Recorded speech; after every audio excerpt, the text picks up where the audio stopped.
Chikungunya fever কিভাবে বুঝবো? Chikungunya আর dengue একই রকম মশা দিয়ে হয়, মানুষের শরীরে প্রবেশ করে। Aedes aegypti and albopictus. এটার সাথে ঐতিহাসিকভাবে যে 2005 সালে যে সারা বিশ্ব হয়েছিল, এই দেশ থেকে ওই দেশে ছড়িয়েছে মানুষের মুভমেন্টের সাথে, বিশেষ করে স্লেভ ট্রেড। এটা জ্বর হয়, এটা সাধারণ অন্য 10টা জ্বরের মতো, তাই কোনো তফাৎ নেই। কিন্তু এখানে অনেক জয়েন্ট পেন থাকে, গিরা ব্যথা বা গিরা ফুলে যাওয়া, এই জিনিসটা প্রবল আকারে অনেক বেশি মানুষের থাকে এবং অনেক ব্যাপক, বেশ প্রচণ্ড ব্যথা হয়।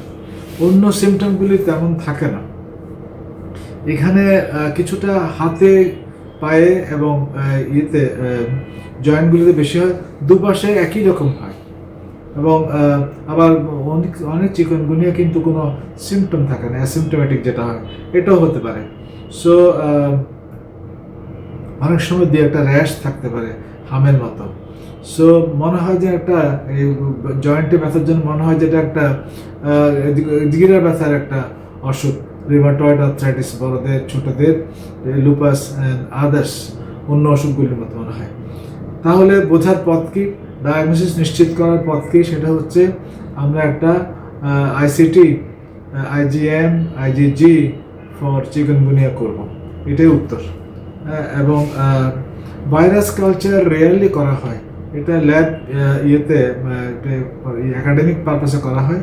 রোগী ম্যানেজমেন্টের জন্য একটু হলেই চলে, এবং অন্য জয়েন্টের অসুখগুলি নয়, নিশ্চিত হলে আমাদের অসুখ চিকুনগুনিয়া বোঝা গেল। এর চিকিৎসা হচ্ছে আপনার ব্যথার ওষুধ দেওয়া, এবং দীর্ঘদিন অনেক সময় ব্যথা থাকে, এই ব্যথা অনেক সময় 1 বছরও থাকতে পারে, বাট সবার আলটিমেটলি সবগুলো ব্যথা কিন্তু প্রায় সেরে যায়।